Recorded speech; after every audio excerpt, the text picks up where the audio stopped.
welcome to the Marina Perry Podcast. I am your host, Marina, and today I have the, shiny rainbow unicorn magic human, officially called Stepha Doyle, and she is officially a branding photographer who helps vivacious visions come to life for visionary vixens. I said it slightly wrong, but I think we got there and she'll agree. Yeah. She's also a creative mentor. She herself, I feel, is a true visionary, which is one of the things I want to talk to her about today. She's a speaker, a disco diva, and we are going to dive into, particularly amongst a million other things, I think the history, the evolution, and maybe even the science behind selfies, and how perhaps we can all embrace them, because this is an area of hers that she is an expert in. And so I'm just really excited to have a really juicy conversation about this new world we find ourselves in, where image is so important and vision, and almost like that container of communication is the future. So Stepha, thank you so much for joining me today. Thank you so much for having me. I'm so excited for this conversation. So yeah, just so much gratitude. So, we are going to link to all of your, places and spaces that you hang out in and that people can connect to you. But if anyone already follows you, I'm sure they would agree with me that you have, if not the best, but in my opinion, one of the best visually enticing flavors that I see online, which is one of the reasons that I felt so called to have this conversation specifically with you, because I saw a shirt, the other day that we've always had, the future is female. That's been around a while. But I heard the other day that the future is visual. And I was like, you know what? I feel that is the space that we're in. We've moved away, or even, video, we're moving more into that space. But we really are in a unique time in our history where the visual arts have come to the forefront. So I'm so excited to dive in. But before we do, of course, because this is my podcast, the first question is, which animal best describes you, your way of being, your behavior, and why? The first thing that came to me was a tiger. So I'm going to run with the feline energy. I think it's probably my Leo nature. And that's like, I just imagine that like slinky, silky, running fast, quick, the aesthetic energy that the tiger brings. Yeah, I love that. And then what superpower, or which superpower would you choose to have and why?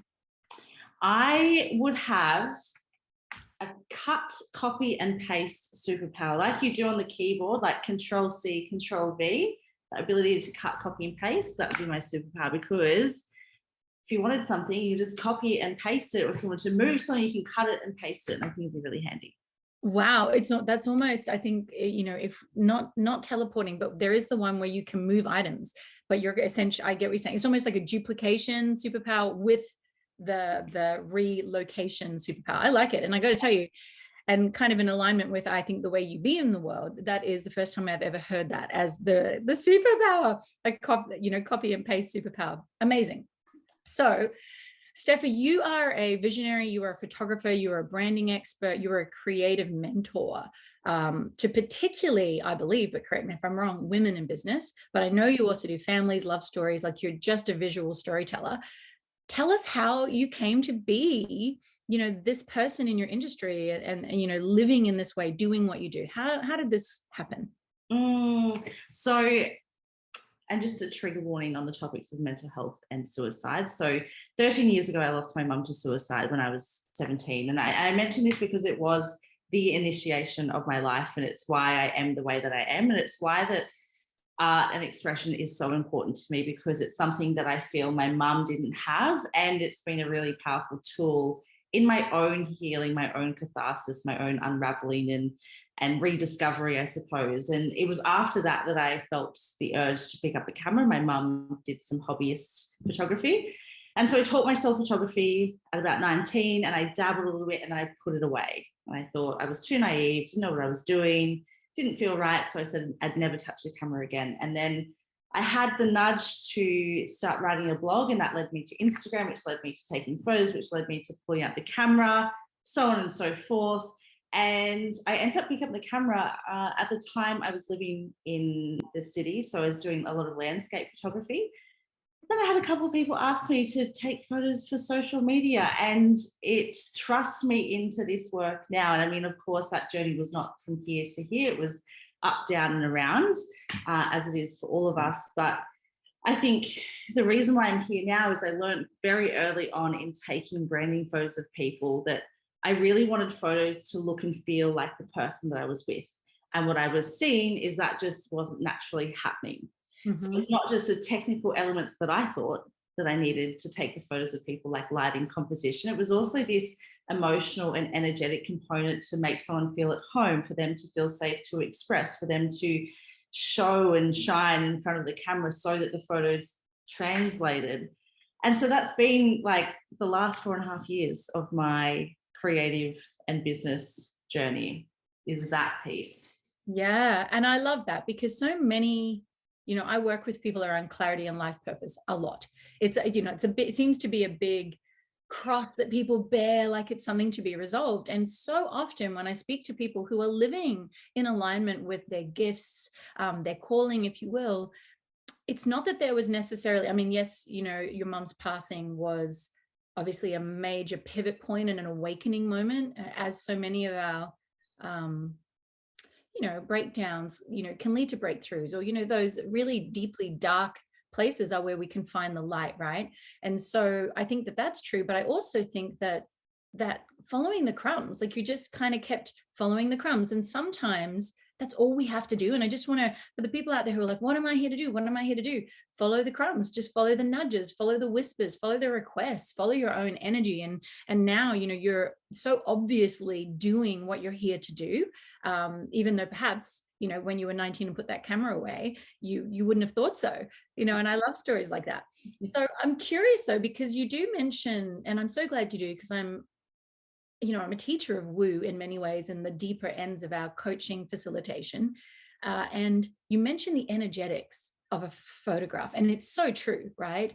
And so when I think back to when I was in business, when I was much younger, and I think about the professional shoots, for your branding, and I think about wearing clothes and just getting these really dated, stale photos of yourself that were kind of shot from here up, that kind of look like everybody except it had your face in it, and it's a little, and you kind of go them and you're like, well, I guess this is the best I could hope for. I think this is okay, but nothing about it was exciting. And I have really enjoyed, and I would say it's in the last decade in particular that branding has really taken on a different meaning and a different life force, particularly in the personal brand space, particularly in the coaching, consulting and online space. And I'm curious, you obviously are masterful. I know you as someone, I don't know if it was you or someone that was referencing you, talks about you as being a soul photographer, which I think is such a beautiful statement.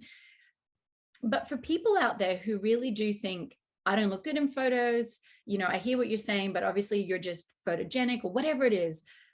What is it that brings to life a photo most, like of the lessons you've learned, like what really brings or translates that energy and that life force? I think there's so much to it. I think there's the photos that really connect with us. I think there would be a trend in those moments being quite human and quite visceral and quite emotive.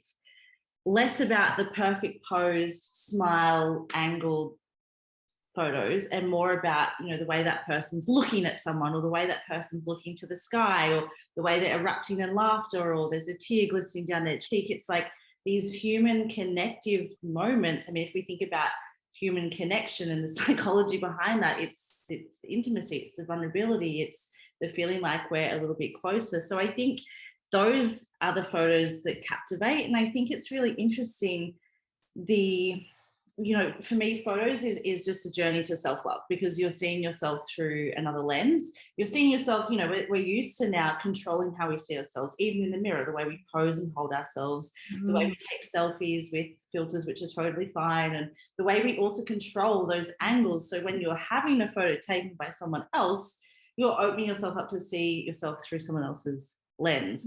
And it really unearths the relationship that we have with ourselves, and the parts that we do love and the parts that we have also rejected along the way. Yeah, I want to dive into so many of the things you just mentioned, so I'm going to kind of push pause on them and circle back around. But I was also, as you were speaking then about the naturalness, I think about my own journey and it was Instagram for many of us, right? That kind of forced us to start to show visually more of our lives, more of ourselves, or at least have bloody pictures to post. And so, I always laugh because people in the past have said, oh, you seem to always, do you have a photographer follow you around? And I'm like, mate, that is a selfie sticks, or that is like a rock holding it up on the beach, or a 4-year-old, at the time. And what I found about myself, and it's interesting you say this, and I'm just thinking about energy, because we're talking about energetics, right? And energy is just energy and motion, emotion, same and same. And I think that the photos that I always loved in myself was when I was moving. When I first started to really post pictures, it was like literally running or turning. And then I came to realize, because I'm someone who has had a long journey around her own appearance, just based on my upbringing, and I relate to my own visual interface, if you will, very differently than I know other people do. And that's been a big journey, and still is an unfolding revolution and reclamation for me. Notwithstanding that, I found that moving in between photos and just keeping almost an aliveness in my body animated a photo in a way that made me feel better about it. And so I'm just kind of, even as you share that, I was like, oh yeah, maybe that's for people who are adverse to taking photos and maybe haven't had to learn these skills because maybe they don't have personal brands or businesses. But I guess my non-professional tip would be move more, because when we hold that smile like too long, it's like it looks stale. I always say to my kids, like, shake it off now, smile, then I'll take the photo. It just looks more alive because they're actually more alive. Is that is that like an obvious statement? Am I being obvious? 100%. You were preaching what I preach in my work, even when I'm teaching people selfies. It's all about the movement. Particularly, it's like if you're needing to be still, just keep the hips moving. And like I say to my clients, like, I will capture you. You can move, you can talk, you can laugh. You don't need to present like anything other than your humanness right now. And I think it also dissolves like that movement just somatically. It's obviously moving our body, moving that energy. And I think it also distracts us from those moments of feeling like, oh, I'm a bit awkward right now in this pose. Whereas if we are turning, it's connecting to our bodies and we're getting out of our head. And we're here and present in that moment. That makes so much sense. Energetically, like if I'm moving and in the movement, I'm in the present moment, right? Because I'm in my body. Whereas if I'm thinking even about being observed and therefore frozen, I'm actually disassociated almost from myself as something to be observed. That's amazing. So I want to talk about selfies because I have a bit of I have had a love-hate relationship with them. And as I was prepping for this podcast with you, I was thinking to myself about the evolution of the selfie. And I have this very unusual yet very clear memory of the very first time I saw someone take a selfie. Like, I don't know if I said to you, do you remember when selfies came about? I imagine a lot of people be like, I have no idea. I feel like they've always been here. But I clearly remember driving home, and it was in Mount Gravatt in Brisbane. And we had a young girl who was actually my then husband's cousin from Thailand who had come to live with us because she was studying in Australia. So she was in late teens, and I was driving home and I saw her on the side of the street walking on the footpath, and she had the camera like up. And I remember being, taking a photo, like what would obviously today be, oh, she's taking a selfie. But I remember being stunned, and then like also really, if I'm honest, a bit judgmental, like, what the fuck is she doing? Taking a fucking photo of herself as she walks along the street. Like, it was such a clear recollection and such a clear like judgment of who does that? What is she doing? And yet now I fast forward and I'm like, who isn't taking a self-portrait at some point? Like with Snapchat, children take 50,000 and they're generally very unattractive, like they're just taking it up their nose or whatever. And then of course there's, I had a long distance relationship in recent times, and I would take, very intentional angled selfies, so my own relationship to it and judgment of it has vastly shifted. And yet I feel that there is still this dance in society where if you were to pull out the phone and like catch yourself because you're feeling yourself, or for whatever reason, professionally or personally, there's still that current of judgment. Do you feel that that's true? How do you feel the selfie, if we looked at the history of it and then the today of it, what are your thoughts on that? I think that's so interesting because I remember like seeing people take selfies and thinking the same, like, oh my God, you're so up yourself. And it's interesting to sit here and look back on those thoughts because I can see how ingrained like the societal thinking in terms of when we are feeling ourselves, it's like in this work, it's kind of highlighted to me, the world doesn't want you to feel shit about yourself, but like there's also a limit to how good you can feel too. So just stay in that window where you're like kind of a bit shitty and kind of okay. And it's a real, like, I think selfies are a huge liberation piece in owning our brilliance and actually being okay with owning our physical appearance. Because I think like I've in my spiritual journey, I went through the path of like kind of rejecting that and just being okay in the nothingness. And you know, I think there's a real reclamation now in actually visibly seeing ourselves in what I think has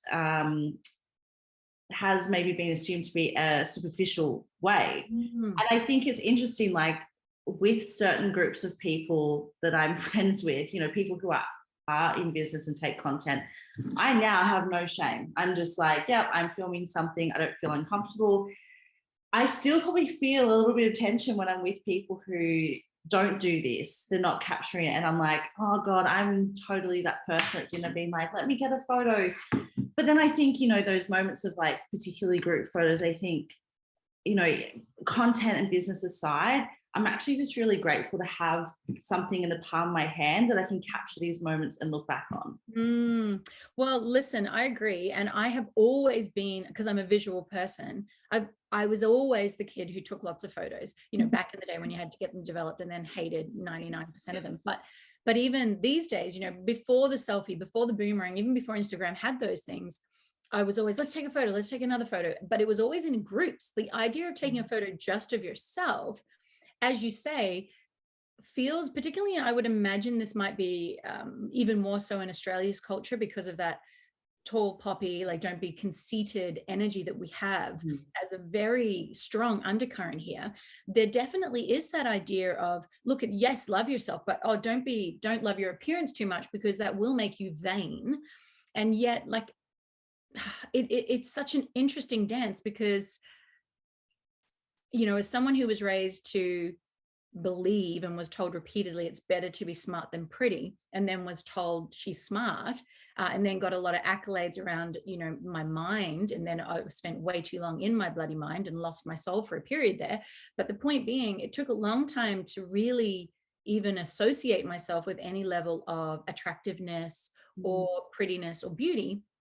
And I definitely notice how there's kind of that duality within me when I see a woman, and when the part of me can really appreciate my own beauty, because I've done a lot of inner work, there's like this expansive sigh, you know, that occurs in my psyche and my body. It's like, yes, queen, yes, goddess, like, yes.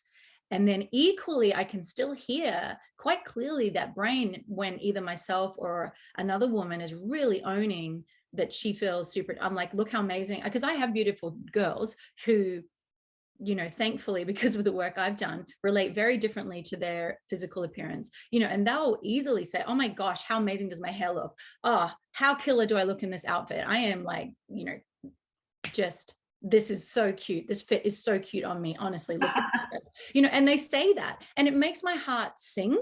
And I'm so grateful that, you know, they're not inheriting the very, like the just insecure body issues that I had. And yet I also in my head think, what would someone else think if they heard this? You know, like where's that line? And I think what's great is as a society, we are pushing it, but I just really invite the listener, as I invite myself, to really dance with that, because what would the world be like? Where would we be sitting if saying, like, I can confidently say I'm really smart, like my brain's pretty clever, I can figure things out, I'm highly capable mentally, right? Like she's smart up there. And then imagine if just as easily I was able to say, I'm really beautiful, I'm so stunning, I'm just so grateful for my physical appearance, you know? And even as I say that, I can feel my heartbeat speed up, you know? So noticing that in myself, and noticing where maybe we resist women who do that, or, you know, I just think it would be such a beautiful conversation piece. And I know that you do approach selfies and the visual expression of self as self-love, which I think is a very powerful tool. I know you have a very affordable course on this, so I'm going to really recommend that people who are resistant to their physical appearance or don't like to have photos taken themselves, dive into something like that. It would absolutely be an edge, I'm sure, but I also think it would be revolutionary in your self-confidence and your self-acceptance.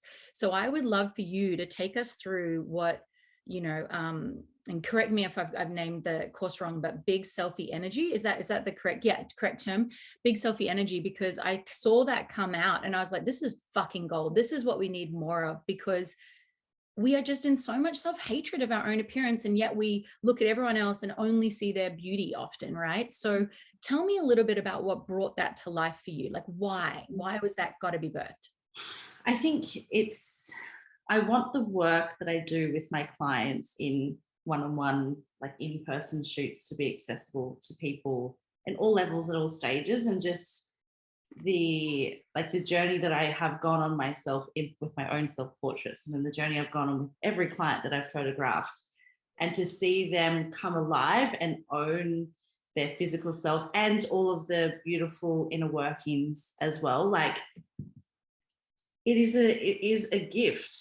And I think, I have a lot of thoughts on the different cycles that get exacerbated when we do play into this. I think there's parts of us that kind of like feeling shit about ourselves, and we kind of keep ourselves stuck in that suffering, in that, like, oh yeah, like, the times when someone says, oh my God, I love your outfit, and you say, oh, it's just this $2 cheap crappy thing, like, or it's, and we downplay these parts of us. Or when someone says, I love your skin, it looks amazing, and we say, oh no, like, I don't do anything for it.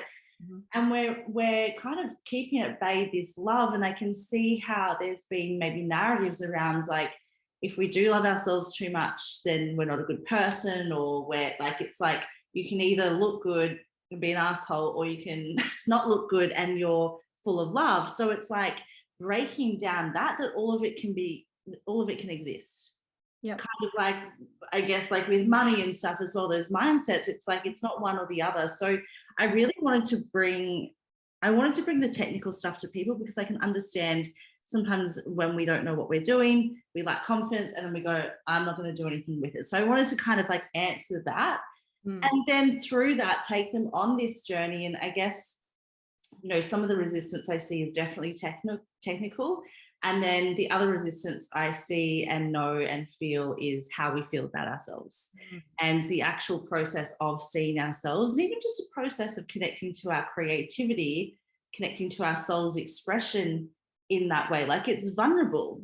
Yeah. And we're seeing ourselves perhaps in different ways that we haven't before. And then we're meeting those parts that we have rejected. And, I always say to clients when they're receiving galleries, like, make it a ceremony, make it a ritual, because this is an art exhibition of you. And it's also so normal to not love every photo that's delivered of you. Like, that's permission. It's totally okay. And how can you just make space for that inner critic? Because what I believe now, I feel like for myself, my inner critic says these really shocking things to me to get my attention, so that I actually sit the fuck down and I listen to that version of me that's actually just longing for a bit of love. The teenage version of me that got bullied for XYZ, to comfort her and to connect with her.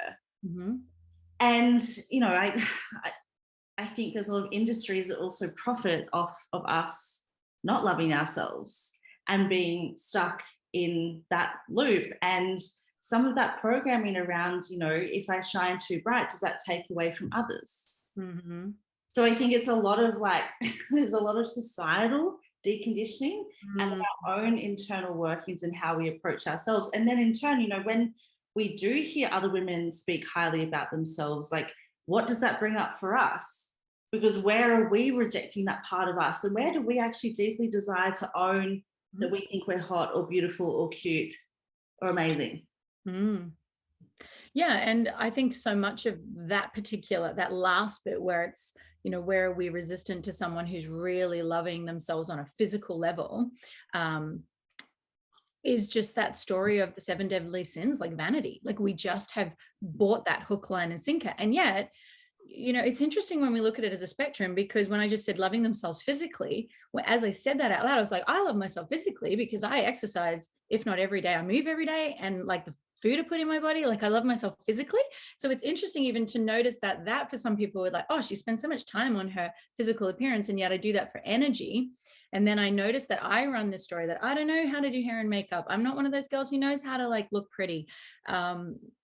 And just noticing, and it's all conditioning, right? It's all what we picked up as kids. And I know for myself, inside of like a woman's wholeness program that I run, where we drop into different archetypes, Awaken Your Wholeness is what it's called. And for some women who are so over-identified with needing to be perfect, because that's the other end of the spectrum, right? Where they're so over-identified with their appearance that they can't fathom leaving home without a full face of makeup, or speaking to anyone without a full face of makeup.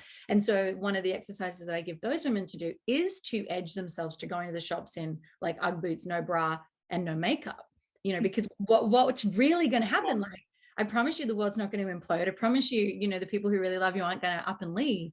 And yet what kind of is just coming to me in this conversation is, you know, and I guess in many ways, I'm a great stand for those women, because I show up sweaty and disgusting a lot with no makeup on. And yet there is maybe on the other side of that, an opportunity for women to go, you know what, who would I be? And how can I love myself when I lean in to creatively creating through makeup and through hair, a visual representation of myself that I choose not to judge, you know, or I choose not to make mean that I'm this or that. Like, it's all an opportunity, as you point out, to relate to ourselves differently.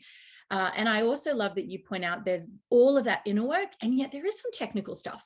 And the truth is the technical stuff wigs so many of us out, particularly if you're of a certain age and came to, let's say, well, you know, certain tech later.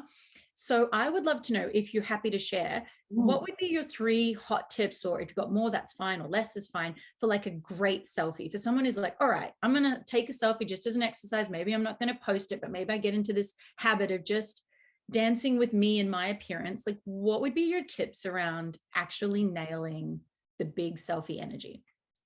Yeah. I love this question. And just to touch on that point, I think what I'm really seeing for myself in this self-love journey is coming to a place of neutrality. You know, how can I be like tits out, Ugg boots, sweaty, love myself, and how can I be glammed up, going out for the night and love myself? And how can I look at a photo that I don't love and go, I love myself? And how can I look at a really hot photo and go, cool, I love myself? Like, just, it doesn't mean anything. So I love that. And different experiences will have different impacts for people too.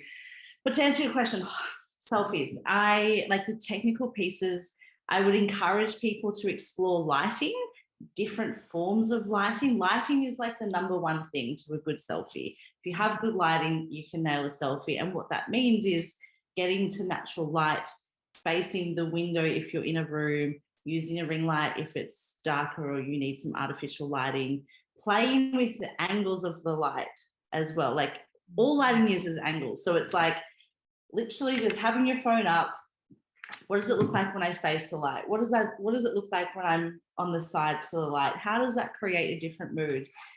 I think the other thing I want to offer people is the experimentation, like learning the foundations. And some of these technical pieces, yes, amazing. I talk a lot about composition and big selfie energy, just to give people an insight, some understanding. And what I then say is, go out and break the fucking rules. Like, take this and play and experiment. So get creative. Like, I would like get a bunch of flowers and take some photos. I've got a $15 disco ball from Kmart. I would play with that. And I've now been saying to people lately, I feel like a really fun hack to bring perhaps what has been reserved for professional photo shoots is colored lights. You can literally get like a $50 colored light off of Amazon. You can get sunset lamps. You can get all sorts of cool lighting stuff for a really affordable price. And I think that will change the game of selfies when it comes to the online personal branding space, particularly because we don't always have the budget to invest in a photographer, or we're between seasons, or we're between things, or we just want to capture something in the moment. I think there's a lot of creativity that can be infused in this. That's not just picking up the phone and taking a photo. We can have fun with our expression and our aesthetic and what we're using in that process. Yeah, I love that invitation for exploration, as you said, and using it as a creative tool. And I'm thinking, a lot of women who would relate to practices, say, of, women who might be wanting to switch more into their yin energy, feminine energy, let's say, because so many women are do, race. They might do drawing at the moment, or they might do other creative endeavors like singing or playing music or whatever it might be. Some of them are just scrolling, but I'm wondering if, and I feel like I've seen you share online, but correct me if I'm wrong, almost like creative insights or challenges for people. So it's like, oh, can you take a photo using the element of, or what if you were to play with color? It's like, instead of just looking at it as, oh, I'm just shooting my face, how could I change the context of that content, which could give you a multitude of things to start to play with. And then it becomes really, as you've said, and I guess as a professional photographer, this is 100% true for you, but I'm curious what would change if everyone started to relate to images of self, and even images at parties, as creative expressions, like energetic interpretations of a moment in time. I think that would be really fun. And then even as I say that, I think that would make the difference, or that's the difference that would make the difference, because a lot of people don't think photos of self are fun. Like, it's all, that's the key thing. It's like, oh, I look shit. And they immediately focus on what they don't like. And, I look fat, or my skin's bubbly, or whatever the thing is. And so what I'm hearing you say is like, really almost change your perspective and your approach to it. And that in and of itself will change what you get on the screen. Would you agree? Oh, 100%. I think it's that tapping into that creative expression, because at the end of the day, we can't get it wrong. When it comes to making art, when it comes to creativity, when it comes to selfies, you can't get it wrong. All it is one big experimentation and getting feedback from that along the way. And yeah, sometimes, like, I laugh, and when I was presenting this workshop the other week for Big Selfie Energy, I was like, everyone sees my final images, right? No one sees the 90% of images that I take that are shit, that are not quite right, that are imperfect. Like, just because my art is of this level and looks this way, there's still the imperfections along the way. So I'm like, permission to fuck it up, permission to have an idea, execute it, and then be like, oh, that didn't quite work, and then adjust from there. Because I think this is the thing, we can plan for creativity, we can have these ideas. And I think this is the gift, when we fully allow ourselves to immerse into creativity, it guides us. And there were many times for me in shoots with clients where I'm like, I have this idea, it's going to be amazing. We do it, and I go, oh, it didn't really work how I thought. And then something else in the heat of the moment, my intuition, we do something else, and then it's like the most incredible thing. Yep. But if I wasn't open to that and just open to rolling with, I guess, the nudges and the insights I get along the way, then that wouldn't happen. So I think that's absolutely applicable for selfies as well. And I'm thinking of it, how can you tell a story, communicate a message beyond just yourself, and have fun with it in that way, and take the focus off of you if that feels uncomfortable. Yes. And I actually love what you're saying. And even on a really tangible level, for the woman listening who's like, well, I never take a good photo. Well, if you take 2 or 3, that's why. Do you know what I mean? Because as you say that, I'm like, often photos where people are like, oh, that's a great photo. And it's like, well, yeah, you should see the other 50 of almost the same thing that are just never going to see the light of day. It actually makes me laugh, because I think back to someone once saying, when someone was like, oh, this is a terrible photo of me, do I really look like that? And it's like, yes, you do. That's why there's a photo of you with that face, because we all have that in between, if and if you do videos, it. I always joke that Facebook has some freaking way of finding the facial mid-sentence where you just look like you're possessed, or something is seriously up with you, right? And so we kind of have it's milliseconds, and this, but even as someone who has worked with professional people and also takes photos for work, I can tell you that one is on it, and the one either side of it by a millisecond is no and no. Yeah. So I'm just thinking, if people only take photos infrequently, that could be why they're associating as, oh, I'm not photogenic.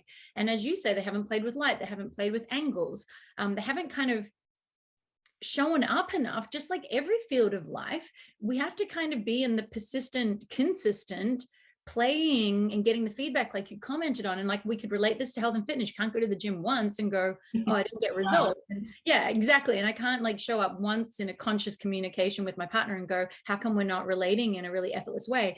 It's not one and done. Nothing in life is one and done. So I love that. And I think that if we truly took that, how consistently are you actually leaning into the creative interpretation of your own image or photos in general, that changes it, because it really does open the spectrum to be like, yeah, I'm not going to nail this, not first time, not even maybe 40th time, but if I stick with it, I'm going to find the flavor that works for me and the angle that works for me. The thing, I think, when we're not allowing ourselves to show up in, like I say, consistently, as in repetitively, perhaps, yeah, we're actually doing ourselves a disservice to the evolution that's available to us. You know, even I did my own self-portraits again yesterday, and I'm making it more of a regular practice to get my camera out and make it's big effort. It's like double the work being in it and taking the photo. And even yesterday, I taught myself something new on my camera, and I'm like, I've been doing this for 12 years, yeah, and I'm still such a student to this. And like, I think it's just like life. Like, you're gonna have selfies that you don't like. You're gonna have sessions where you're taking selfies, and it's just whatever, feeling clunky, not quite it. And then you're gonna have the times where it is cathartic and it is opening, and there is that deeper connection to self. And I think it is like just continuing to show up for it, and like, it's cool. It doesn't mean anything about you or your worth or your beauty in those moments. And then I'm wondering, you mentioned earlier filters, so I'd love to have this chat, because I've kind of had panel chats and been on chats with people about filters, and I know that there's like a big push and a big I don't know what we would call it, like a movement against really filters, the need to go filter free. And a big, I mean, I can speak into my perspective, but I'd just love to hear your perspective. What's your thoughts on filters? I've always loved filters for like the color editing. Like, I love playing with color in my photos. I personally don't enjoy how some filters really like dramatically change my face, you know, to where it looks like I've had a lot of plastic surgery. Nothing wrong with that. It's just like, oh, I look so different. It's so distorted. And I'm also grateful to see myself as I am in my humanness and accept how I am now, to have that like reference point. I don't think they're inherently bad either. I think, like, I feel quite neutral about them. Again, it's how we're using them. If I'm using them to hide myself and to not allow myself to see myself, let alone other people, that to me feels like there's something for me to work on. Lately, I've been using some filters that do like some slight skin retouching, and I've been enjoying it, and I feel fine with it. Yep. I've just started using some other ones that don't do that. And it's like how I feel, you know, I went through a phase like not having eyelashes and not having my hair done and not having nails, and I stripped everything back because I felt like I needed to just be with the naturalness. And then now I'm at a place of like, oh, I get to adore myself and I get to celebrate myself. And when it comes to, like, for me showing up online, if having my lashes done aids my confidence and makes me feel even better, then fuck yeah. Yeah, that I would say that that's actually kind of been my take too. In a, you know, if we were to be really black and white about it, sure, the use of filters is an indication that you don't feel that you as yourself in your, you know, rawness is enough. Like, we could argue that. And then I also feel that what that leads us to is the illusion that growth work is ever done, you know. And so what I mean by that is, I've come a really long way in appreciating my physicality, like from an image perspective, and I've still got massive hangups. And so if, for instance, I'm not going to show up online unless I go and put some makeup on or put some eyebrows and like try even out my skin tone, but then there's this filter that, just as you said, kind of makes it look like I've got a bit of foundation on. And yes, I agree, doesn't necessarily distort my face to look like, you know, a Bratz doll, like kind of keeps my face the same, but makes it look, and then I'm like, great, I didn't have to spend, like, honestly, for me, sometimes it's time. Legitimately, it's like, if there was not that filter, my self-esteem and my image like hang-ups might just prevent me from sharing a valuable message that's come through for me to share. But then by selecting that filter, I don't have to go waste 20 minutes, be out of the flow and energy of the Yeah. you know, which is the other thing. So I just get on and I use it. And I feel that, you know, there's a paradox there where even making meaning of it or judging people for doing it is kind of pointing to a different part of self-awareness and self-growth that someone gets to look at too. So I really admire the women who show up completely filter free? The answer is absolutely fucking yes. In the same way that I really admire the women in the body image space who are showing all of their, you know, wrinkled skin and all of their cellulite. And I also know that's their path and their purpose in this lifetime, to be a role model in that space. It's just based on how I respond to it. It's not mine. Mine is in a different space. So even in that awareness, it's like, cool. You do you and I'll do me. You do you and I'll do me. And if this tool is available now and I feel okay using it, then can I use it? The answer is right. And people will make the meaning they want to make of it. Yeah. Totally. And I think like, I just the way I see it, I'm like, if there were no filters available to me anymore, I would still shop online. I still feel fine with that. I'll probably have my moments, of course, because I'm human. But yeah, this is just like a loving, fun choice to me. And like, yeah, not getting bogged down in like the heaviness of judging myself for it or other people, because quite frankly, it's not my business either. How can I feel good? How can this be a really loving decision that makes me feel good? Cool. And then I'm constantly checking in, like, yep, feels good to still have this done, to do this, to use filters. Amazing. Yeah. And it's interesting to even notice for myself that, you know, photos, just being that little bit further, like just even noticing the things that are more triggering for me, I think is always an interesting conversation because, you know, the only editing I do to any photos I ever take is that I take. Professionals do obviously what they do with them. They've got way better lighting, but, is, you know, you know, people go, oh, what do you use to edit your app? And I'm like, Instagram, like color, you know, you go color, brightness, lighting, that's it. That's all I got. And yet I do know that there are apps out there that apparently can change your face shape, your bloody hair color, much like a filter on a video. I've just never used them. I don't really, you know, I'm not that techie to get it. And yet when it comes to the filters, I'm like, ooh, because it's right, like you mentioned, because it's right there and it's readily available. And I think that's why that conversation piece has come to the fore way more. It's just interesting to notice, you know, that sometimes we do build a rod for our own backs in some ways by having things available. Yeah. I think too, it's like the self-responsibility of like when we're online, like not taking everything for face value. And I think this filter conversation would sound differently if we're talking to teenage girls, like different conversation. And that's like around self-love and like self-acceptance before even engaging online. So I think there's also that piece there that we have to consider. Like I'll leave it there. Yeah, no, and I agree. I mean, it is definitely there's nuance. There's like with everything, there's nuance. Totally. And you know, there's I suppose a spectrum of you know, something that feels healthy balance, but it goes either way on that. And so content creation from a branding perspective, because you are a mentor about vision and you work with a lot of visionaries, you work with just people who are putting messages into the world. And right now, you know, online presence is kind of key. And I'm curious for someone, because I work with, obviously I coach a lot of coaches who then often self-brand and create, you know, identities to put out. And I'm curious what you would say around content creation and consistency, because, you know, often people say, and I notice with you, for instance, the hair and the pink and the disco ball is like a thing that shows up frequently. And yet you also do a lot of other things. You show, you know, you're creative.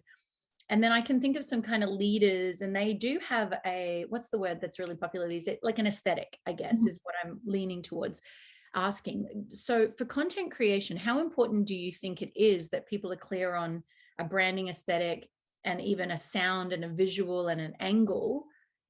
Or how much do you think you can just do whatever? Like, what's your thoughts on, from a branding perspective, content creation? Yeah, I'm musing on this a lot lately because I'm also learning in real time and in this evolution that I'm in, where like I'm really centering my photography and really creating like the authority for me to share in that way, like all of the stuff that I know. And I'm multi-passionate and talking about grief and creativity and self-expression, and then also just having fun and bringing the entertainment to the online space is important. So I'm currently navigating it myself. What I see is, what I think is cool is creating, for me, what I've done is I've created a brand, which is literally just me. Like if I didn't have the internet, I'd have this disco ball, I'd still be wearing pink, I'd have this hair. Like it's not a performance, it's just shit that I love.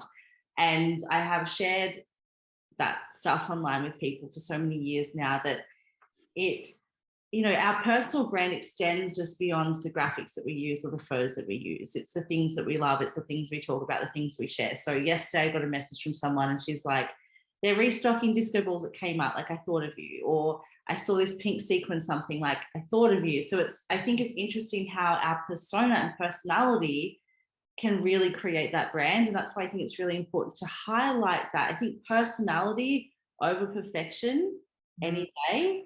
I think what we're seeing with, you know, TikTok as an app that, to me, in my perception of it, is very human. It's very imperfect. I think there's what trends quite well in there is the humanness, is the storytelling, is the kind of messiness, everyday realness. I think Instagram's always been slightly different in like a level of refinement, which is fine. But I think we're seeing more humanness come online. We want more personality. We want to connect to the person. We want to know their story. We want to feel like we can kind of reach out and touch them. So I think consistency in brands can kind of, like, for me, someone asked me the other day, actually, what if I have multiple branding shoots from different photographers and I take my own photos, and how do I balance all of that out? I think there's a way of, I wouldn't get over complicated in like the posting of like the layout specifically. I would just be mixing it up and allow the kind of imperfect humanness to exist amongst the refined professional, the graphics, and let that tell a story. Let people see the brilliance in the refinement and the mastery, and then also let people connect with you in the imperfection. And I think I remember when the feed aesthetic was really important a few years ago, and I think it still definitely captivates. I think it's important to have mindfulness around it, but I don't think it's everything. And I think, you know, I've posted stuff to my feed recently that I'm like, oh, old me is kind of cringing right now, but it doesn't matter because this is just telling a story. This one moment in time, and people aren't really there to judge the feed anymore. They're wanting the juice. Like, what do you have to say? Yes, I think that what you're saying there from the creative perspective is the same thing that would be said from the niching, know, like, and trust, like from a personal brand and a marketing perspective. Is we do, I mean, even from a human behavior standpoint, which I can definitely speak into, you know, people feel safe around what they know. We always feel safe around the known. So if we know Steph is going to turn up in pink shit, then we can feel safe. And then when we see it, we feel safe to communicate to her about it. You know, much the same way I have a program called Dream Builder, which has an analogy of like a rainbow revolution. And so rainbow is really relevant. And the number of people who send me, you know, tag me in photos of rainbows, I fucking love it. And it makes them feel connected because it's a shared knowing. And in that knowing, we feel safe, right? And in safety, we can feel connected. So I guess what I'm hearing you say from a visual is, you know, find out what really lights you up, that's uniquely you, and then go big on that. And then also just kind of allow the rest to filter through as well, and let people meet those bits and those parts. And some will be polished and some will be less polished. And I guess that, you know, every kind of social media person that I speak to, this is the big reminder for me, because often I think that I'm not always great at showing it's not that I'm afraid to show the non-polish, it's that I feel people would be bored by it. Do you know? It's like feeling like, what the fuck do you want to see that part of for? Because I've always come from a place of either being an educator or, you know, like, where's the value in that? You know, I need to offer value. So often, it's less about not being perfect, but more about, would they find it interesting? And everyone always says, of course they would. Yes, they would. And it's true. Like, I follow people online I'm not learning from them. I'm literally just looking into their life. And yet I like them because they let me look into their life. So I can see this when I look at others, but still with me, I just sometimes have this story around, like that's not interesting, to them. I don't know. I don't know if that's maybe not something you relate to, but I'm sure you have other clients that feel the same way. Oh, I totally have moments like that. And even lately, this dance of wanting to elevate my brand in different ways, like with the things that I'm dreaming, but then like it's my innate desire to share the moments in between and the realness and yeah, how I dance with that at the moment, I'm figuring it out. But I think like what I see and what gets a lot of love is like behind the scenes. People want to know how things work. People want to see, what it actually looks like. And I think it's really cool that we can offer that tangible piece, because I think there's also insight available in there too, and value that we don't perceive. I'm off, like lately I'm like, what value do I need to add in terms of like teaching, much like you were saying? And it's like, oh my God, sometimes the value is actually just in my heart and expressing what's there. And I go through phases, and I'm calling myself out at the moment. It's like, how can I once again drop the perfectionist and actually just let my soul speak and my soul create? Because at the end of the day, I can archive a post, I can delete it if it's really like messing with me. But it actually, like, what's more important to me when I think about impacts, when I think about expression and people being in their aliveness, like, it doesn't fucking matter if it's a perfect photo. What matters is that I'm sharing and I'm showing up in the ways that I truly want to. And I'm not suppressing that. And I actually really just took a bigger half from what you just said when you said, the behind the scenes, and that there's insight in that. And when we sit there and think, oh, what's something of value? I notice this a lot with myself. Someone will share something and I'm like, well, obviously, like in my head, I'm like, obviously. And then I'm like, you've never fucking told anyone online that, because it's just ingrained in my doing and my knowing to the level that I don't think it's noteworthy. Does that make sense? And yet it's the foundations upon which my life runs. And so I've thought about, like what you're saying is, in the sharing the behinds and sharing the in-betweens, people are essentially kind of seeing essentially the being of how we get what we want. And that in and of itself, they can then take the learning or the aha in whatever way is available to them as a more tangible, potentially more inspiring flavor, which I really like.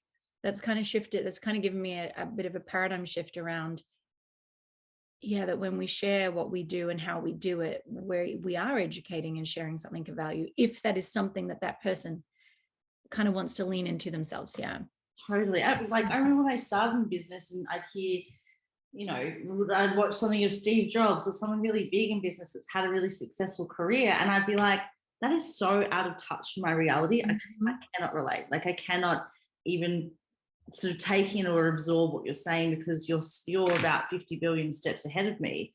But someone who's like, 10 steps ahead or 100 steps ahead, it's like, oh, that feels closer. I understand that I can like filter this information, filter some of their experiences, and learn in my own ways that feels like tangible for me. Yeah. And I suppose I've got a bit of a question for you then, because that's personal for me. Because I often tell my coaches to really show what they're learning as they're learning it. And once they've learned it, to immediately share it and apply it. Because I feel that what I did for a long time on social media, and I also am not overly consistent, if I'm honest, that's a bit of a pattern of mine. I can be very happy in my non-digital online life. And to be honest, if all apps got deleted tomorrow and I didn't feel I needed it for business, I'd be just as happy. Like it doesn't, I guess I had a lot of life before these things came along, so I'm used to it. Yeah, I've got more neural pathways that exist pre-Instagram than exist during Instagram. And yet, what I've noticed as a result, perhaps, of my relationship and stories around it, is that what am I trying to ask, if I'd be really clear? So I feel that I didn't do what you're suggesting, which is share when I'm a couple steps ahead. And now as a result, I feel as if what I really want to share about and be about and am about in the offline world, it kind of feels like it's been I didn't say anything about it as I was learning it, integrating it, mastering it, because I tend to have this introverted privacy as my default, except in real life. Real life, if you met me in a room, there's nothing I won't share. It's like that. But then to strangers, I think, why would they care? So anyway, what I notice is that sometimes I feel like, oh, you can't speak about that because you haven't mentioned it yet, and they wouldn't know what you're talking about, and they think that you're still into this, and really you're so far from that. It just feels sometimes like I'm even disconnected from, or almost as if I'm honest, the story internally is they expect me to be about this, but really I'm now about that. And I kind of, I know logically will just share. And if they don't like it, they'll just tune out. Like, I get that, but I'm just curious, what would be your advice or your thoughts on that?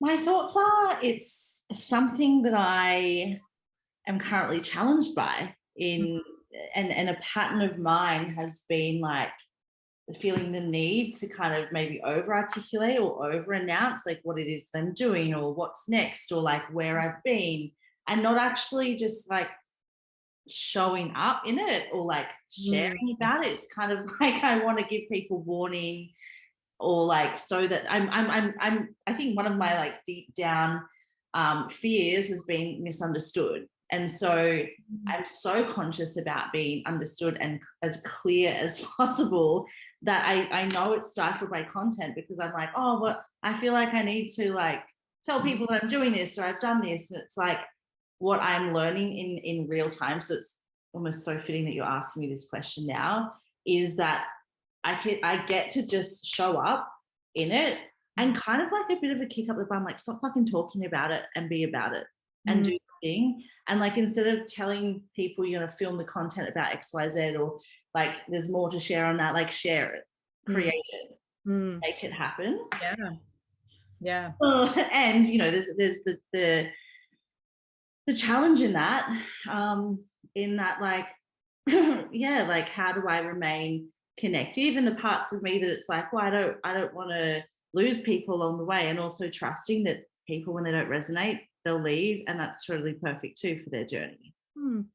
Yeah, and I guess too, if I reflect, there are people who I follow that I'm never going to buy something. Well, not never. Right now, I don't feel called to buy something from them. I don't necessarily feel like they're my BFF, but I'm still curious. And some aspects of their life I'm in alignment with, and some aspects of their life I'm not, but I still am there watching and journeying with them and thinking fondly of them. So even noticing that for myself. Anyway, this has been a really great therapy session for us, Stepha, around our stuff as it relates to social media. So anyone tuning in, how are you doing? How are you doing as you listen to this recording? Something we've just shared hits a chord or gives you a bit of an insight into self-reflection. I think it's the humanness, and I'm grateful to share it, because it's easy to have like these perceptions about people online and what you are seeing and what they are choosing to share. It's easy to then form maybe parts of the story along the way that like, oh, well, she has her shit together, or she knows exactly what she's doing, and to actually go, well, I kind of don't, and I kind of do, and I'm figuring it out as I go, and all I've got is really the courage to do so and just keep experimenting. So yeah, like permission to, you don't need to have your shit together. I think that's the example here. Yeah, I love that. All right. Now, as we wrap up, a couple rapid fire questions. First one is, what is your personal go-to to activate and expand or elevate energy for you? Like if you're flat in energy, what do you do? A fusion of dancing and music. Probably music is like, I love music. Yeah, well, that's instant access to frequency. I love it. And then what do you do to dial up your sense of empowerment and expression? What's your thing where you're like, kind of like when you're like, oh, should I, whatever. And you're like, no, fuck it. It's what kicks you into that. I'm going to be about it. And kind of what buoys your sense of internal power more than anything else? What tips do you have? I think it's the knowing that life is so wildly precious. And that all I've got is the present moment. It's kind of the fire under my bum, particularly at the moment, to just show up and do the thing, and like no regrets on the table. Yeah. So in that moment, choosing expansion over contraction. Yeah. Because why not, right? Yeah, I love that. Life is precious. And then what is your favorite book of all time? Oh, okay. This is like off topic, but I read a book not long after Mum passed away, and it's quite heavy. Motherless Daughters.